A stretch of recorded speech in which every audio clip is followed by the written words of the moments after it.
Hi hello everyone welcome to our channel. So మేమైతే ఇప్పుడు గోకర్ణ టెంపుల్కి అయితే వెళ్తున్నాము. మార్నింగ్ అయితే మురుడేశ్వర్ టెంపుల్కి వెళ్ళాం కదా, సో అక్కడ ఇంకా దర్శనం అంతా కంప్లీట్ చేసుకొని ఇంకా అక్కడ నుంచి ఇంకా కొంచెం దగ్గరలోనే ఉంటుంది అనమాట. ఇంకా గోకర్ణ టెంపుల్కి అయితే వెళ్తున్నాము. అసలుకి మా ఈ గోవా ట్రిప్ ప్లాన్లో అయితే మేమైతే అనుకోలేమన్నమాట ఈ గోకర్ణ టెంపుల్ని కూడా చూద్దాము అనేసి. సో ఇంకా అక్కడి వరకు వెళ్ళాం కదా, ఇంకా దగ్గరనే ఉందని చెప్పేసి ఇంకా మేమైతే గోకర్ణకైతే వెళ్తున్నాము. ఫస్ట్ టైం ఎవరైతే నా వీడియోని చూస్తున్నారో వాళ్ళు వెంటనే సబ్స్క్రైబ్ చేసుకొని పక్కనే ఉన్న బెల్ సింబల్ని క్లిక్ చేయండి. నేను చేసిన ప్రతి ఒక్క వీడియో మీకు నోటిఫికేషన్ లాగా అయితే వస్తుంది. సో ఇదే అనమాట గోకర్ణ విలేజ్ అనమాట. చూడడానికైతే చాలా బాగుంది. సో ఇక్కడ చూసినా చాలా ప్రకృతి, చెట్లు ఇవే కనపడుతున్నాయి అనమాట. చాలా ప్రశాంతంగా అనిపించింది. సో ఈ గోకర్ణ ఊరైతే చాలా బాగుంది. సో ఇక్కడ ఏ రాయిని చూసినా మనకు ఒక ఆత్మలింగం శివునితోనే సమానం అంట. చాలా బాగుంది ఊరైతే.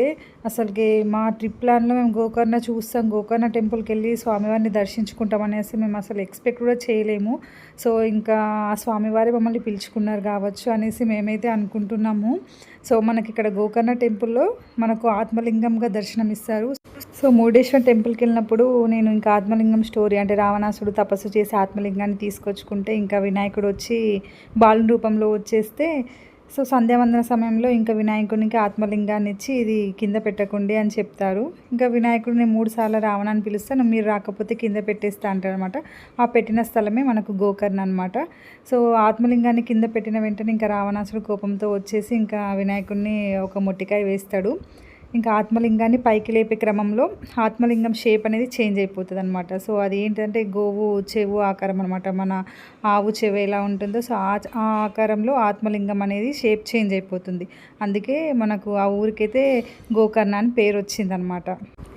ఇంకా లంచ్ చేద్దామని చెప్పేసి ఇంకా గోకర్ణ ఊర్లోనే ఇక్కడ ఒక హోటల్కి అయితే వచ్చేసాము. ఇంకా సౌత్ ఇండియా థాలీ మొత్తం వెజ్ థాలీ అయితే తీసుకున్నాను. ఇందులో రైస్, చపాతీ అన్నీ వచ్చాయి. టేస్ట్ అయితే బాగుంది. సో మనకు టెంపుల్ దగ్గరనే బీచ్ కూడా ఉందన్నమాట. గోకర్ణ బీచ్ చాలా బాగుంది బీచ్. సో మేము ఇంకా ఇక్కడ గోకర్ణ బీచ్కి వచ్చేసి ఇంకా ఈ బీచ్లోనే ఇంకా స్నానం చేసి ఇంకా మన దర్శనానికి వెళ్దాం అనేసి అనుకున్నాము. ఇంకా మేము పిల్లలం అందరం ఇంకా బీచ్కి అయితే వచ్చేసి ఇక్కడైతే స్నానాలు అయితే చేసుకున్నాం అనమాట. బీచ్లో చాలా బాగుంది బీచ్ అయితే చూడడానికి. బట్ ఏంటంటే అలలు అనేవి చాలా అంటే చాలా స్పీడ్గా వచ్చేస్తున్నాయి. ఇంకా అలల భయానికి నేను అసలుకి లోపల కూడా వెళ్ళలేకపోయాను అనమాట. కొంచెం దూరంగానే ఉన్నాను. ఇంకా మా పిల్లలు, మా హస్బెండ్ వాళ్ళు బాగా ఎంజాయ్ చేశారు ఈ బీచ్లో కూడా. సో ఎక్కడికి వెళ్ళినా మాకైతే అన్ని బీచెసే ఉన్నాయి. ఇంకా టెంపుల్కి దగ్గరనే బీచ్ ఉంది కాబట్టి చాలా క్రౌడ్ కూడా ఎక్కువనే ఉంది. సో అందరూ ఇంకా దర్శనానికి వచ్చిన వాళ్ళందరూ ఇంకా ఈ బీచ్లోనే స్నానం చేసేసుకొని ఇంకా దర్శనానికి అయితే వెళ్తున్నారు. సో ఇక్కడ వాటర్ అనేవి చాలా క్లియర్గా ఉన్నాయన్నమాట. చాలా క్లియర్గా కనపడుతున్నాయి వాటర్, మనకు చాలా క్లీన్గా అనిపించింది. సో బీచ్ అయితే నాకు చాలా బాగా నచ్చింది. సో టెంపుల్కి దగ్గరలోనే ఉందన్నమాట బీచ్. సో ఈ గోకర్ణ ఊరిలో ఏ రాయి చూసినా మనకు శివలింగంతోనే ఒక శివునితోనే సమానం అంట. సో అందుకే నేను ఇంకా బీచ్ దగ్గర ఇంకా శివునికి సంబంధించిన బొమ్మ అట్లా శివలింగం అయితే డ్రా చేస్తుండగానే వెంటనే అలలు వచ్చి అలా అభిషేకం చేసుకుంటూ వెళ్ళిపోయాయి అనమాట. సో నేనని కాదు, అక్కడ చుట్టుపక్కల ఉన్న వాళ్ళందరూ కూడా అలానే చేశారు. సో అంత ఫేమస్ అనమాట గోకర్ణ. సో ఇక్కడ మెయిన్గా ఏంటంటే పితృదోషాలకు సంబంధించిన పూజలు, నారాయణ బలి పూజలు అనేవి చాలా ఎక్కువగా చేస్తారనమాట. సో ఎందుకంటే టెంపుల్కి దగ్గర సముద్రం ఉంది, మళ్ళీ శివక్షేత్రం కాబట్టి చాలామంది పితృదేశానికి సంబంధించిన పూజలు, నారాయణ బలి పూజలు అనేటివి ఈ ఊర్లోనే చేస్తారనమాట.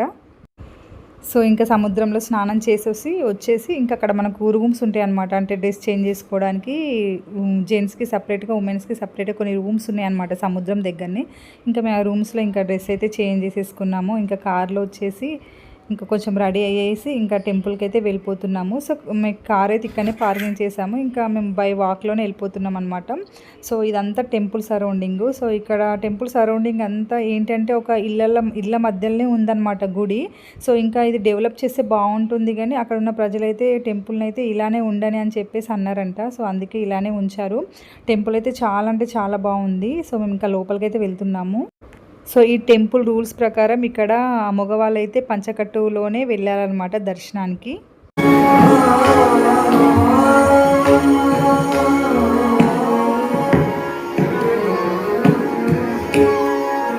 సో సో మాకు తెలీదు కదా, అందుకే ఇంకా మేము అక్కడ టెంపుల్లోనే ఒక షాప్ ఉందన్నమాట. సో అక్కడ ఇంకా మా పిల్లలకు మా హస్బెండ్కి ఇంకా లుంగి టవల్ పంచలు అలా తీసుకొని ఇంకా అవి వేసుకొని ఇంకా దర్శనానికి అయితే లైన్ అయితే కట్టాము. మ్యాక్సిమం ఒక 2.5 hours అయితే టైం పట్టింది దర్శనానికి. సో టెంపుల్ సరౌండింగ్ అయితే ఇలా చిన్న చిన్న టెంపుల్స్ అంటే చుట్టూ ఉన్నాయన్నమాట. సో ఇవి కట్టడం కూడా స్టోన్ అనేది వేరే ఉందన్నమాట. సో నార్మల్గా మన తెలంగాణలో టెంపుల్స్ చాలా ఎలా ఉంటాయి, సో ఇక్కడ ఉన్న టెంపుల్స్ చాలా డిఫరెంట్ అనమాట. సో వీటిని చూస్తే నాకు ఒక హౌసెస్ లాగానే కనిపించాయి. ఫస్ట్ నేను ఒక హౌస్ అనుకున్నాను, బట్ కొంచెం ముందుకెళ్ళి చూస్తే అదొక గుడి అనమాట. సో ఇంకా లోపల స్వామివారు అంటే ఒక శివలింగం లాగా ఉన్నది. చూసి అప్పుడు అనుకున్నా, ఓహో ఇది ఒక చిన్న గుడిలాగా ఉంది అనేసి. సో ఇంకా ఆ రోజు పౌర్ణమి ఉంది కాబట్టి మనకు చంద్రుడు చాలా బాగా కనిపిస్తున్నాడు అనమాట గోపురం దగ్గర. అట్లా చిన్నగా వీడియో అయితే షూట్ చేశాను. సో ఇక్కడ టెంపుల్ స్టోన్ కూడా మనకు కొంచెం డిఫరెంట్గా ఉంది. సో నేను ఫస్ట్ పెయింట్ అలా వేశారు లేకుంటే చెక్కతో కట్టారేమో అని చెప్పేసి ఇంకా నేను టచ్ చేసి చూశాను. బట్ ఇక్కడ ఈ స్టోన్ అనేది డిఫరెంట్ అనమాట. సో మన తెలంగాణలో ఉన్న టెంపుల్ డిఫరెంట్గా ఉంటుంది, ఇక్కడ డిఫరెంట్ అనమాట. సో ఈ టెంపుల్ అంతా ఒక చిన్న ఇళ్ళ మధ్యలోనే ఉందన్నమాట. మనకు కాశీకి వెళ్ళినప్పుడు అన్నపూర్ణాదేవి టెంపుల్కి వెళ్ళినప్పుడు అన్ని ఇళ్ళ మధ్య నుంచి ఎలా వెళ్తారో, సో ఇక్కడ గోకర్ణలో కూడా అంతే అనమాట. అట్లా ఇళ్ళ మధ్య నుంచి టెంపుల్కి వెళ్ళాలి. చాలా బాగుంది. సో ఇది చిన్న గుడి అనమాట. లోపల మంచి స్వామివారు అయితే ఉన్నారు.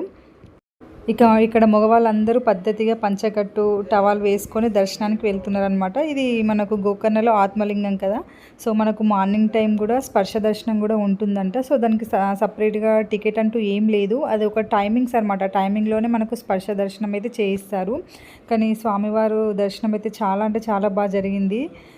సో టెంపుల్ బయటకు రాగానే అన్ని మసాలా దినుసుల షాప్స్ అయితే కనపడ్డాయి. సో ఫస్ట్ అయితే షాక్ అయిపోయిన. టెంపుల్ దగ్గర అన్ని బొమ్మల షాప్స్ అవి ఇవి ఉంటాయి, దేవునికి సంబంధించిన కుంకుమ పసుపు కొబ్బరికాయలు. బట్ ఇక్కడ ఏంటంటే మొత్తం మసాలా షాప్సే ఉన్నాయన్నమాట. ఇలాచీలు లవంగాలు ఏంటంటే ఇంక అన్ని డిఫరెంట్స్, అసలు మనకు తెలియని కొన్ని మసాలాలు కూడా ఇక్కడ నేను చూశాను. ఇంకా అక్కడ ఉన్న వాళ్ళని అడిగాను ఎందుకు ఇన్ని షాప్స్ ఉన్నాయి ఏంటి అని అంటే, మెయిన్గా వాళ్ళు అక్కడనే పండించిన పంట అనమాట. అందుకే ఇంకా వాళ్ళు ఇక్కడ తీసుకొచ్చుకొని సేల్ అయితే చేసుకుంటారంట. కర్ణాటక స్టేట్లోనే ఎక్కువగా లవంగాలు మిరియాలు కొన్ని మసాలా దినుసులు అయితే పండిస్తారంట. అందుకే మనకు అక్కడ చాలా రీజనబుల్ ప్రైజు. హైదరాబాద్ ప్రైస్కి ఇక్కడున్న ప్రైస్కి చాలా డిఫరెంట్ ఉందన్నమాట. మొత్తం హోల్సేల్ కంటే ఇంకా చాలా తక్కువ. అందుకే నేను ఇంకా ఇక్కడ నుంచి కొన్ని మసాలాలు అయితే తీసుకొచ్చుకున్నాను అనమాట. నేను రెగ్యులర్గా కర్రీస్లో ఏవేవి మసాలా యూజ్ చేస్తానో అవి తీసుకొచ్చుకున్నాను. ఇంకా చెక్కతో చేసిన కొన్ని బొమ్మలు కూడా చాలా ఫేమస్ అనమాట ఇక్కడ. అంటే చెక్క అంటే వేరే చెక్క ఉంది ఇక్కడ, చాలా బాగున్నాయి. అట్లా కొన్ని చిన్న చిన్న ఐటమ్స్ అయితే తీసుకున్నాను అనమాట. కొన్ని క్షేత్రంలో కొన్ని ఐటమ్స్ ఫేమస్ అంటారు కదా, ఇక్కడ మసాలా దినుసులు అనమాట గోకర్ణ క్షేత్రంలో. సో మీరు ఎప్పుడైనా గోకర్ణ క్షేత్రానికి వెళ్ళినప్పుడు ఇక్కడ మసాలా దినుసులు అయితే తెచ్చుకోండి అనమాట. చాలా రీజనబుల్ ప్రైస్లో. నేనైతే 750కే ఒక 6-7 ఐటమ్స్ అయితే తెచ్చుకున్నాను అనమాట మసాలా దినుసులతో. అంత తక్కువ ప్రైస్లో మనకు వచ్చాయి. ఇంకా హ్యాపీగా దర్శనం కంప్లీట్ అయిపోయింది. ఇంకా నా చిన్న షాపింగ్ అంటే అన్ని దగ్గరనే షాపింగ్ చేయలేను, కానీ గోకర్ణ టెంపుల్ దగ్గరనైతే ఈ మసాలా షాపింగ్ అయితే బాగా చేశాను నేను.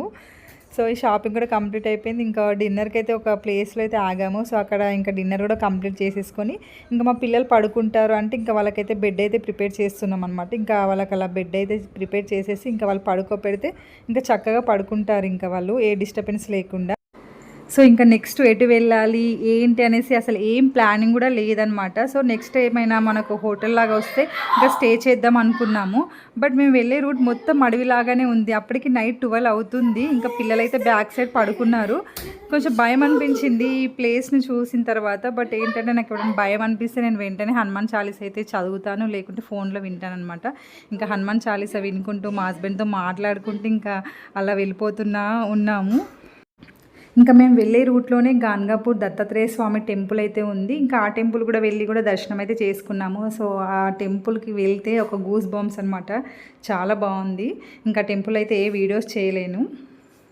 సో మా గోవా ట్రిప్ వీడియోస్ అయితే ఇక్కడ వరకు అయితే లాస్ట్ అనమాట. ఇంకా మేము దత్తాత్రేయ స్వామి టెంపుల్కి వెళ్ళాం కానీ అక్కడ మాత్రం ఏ వీడియో అయితే షూట్ చేయలేను అనమాట. సో నా వీడియోస్ కనుక మీకు నచ్చినట్టయితే వెంటనే లైక్ చేయండి, షేర్ చేయండి, సబ్స్క్రైబ్ చేయడం మాత్రం అస్సలు మర్చిపోకండి.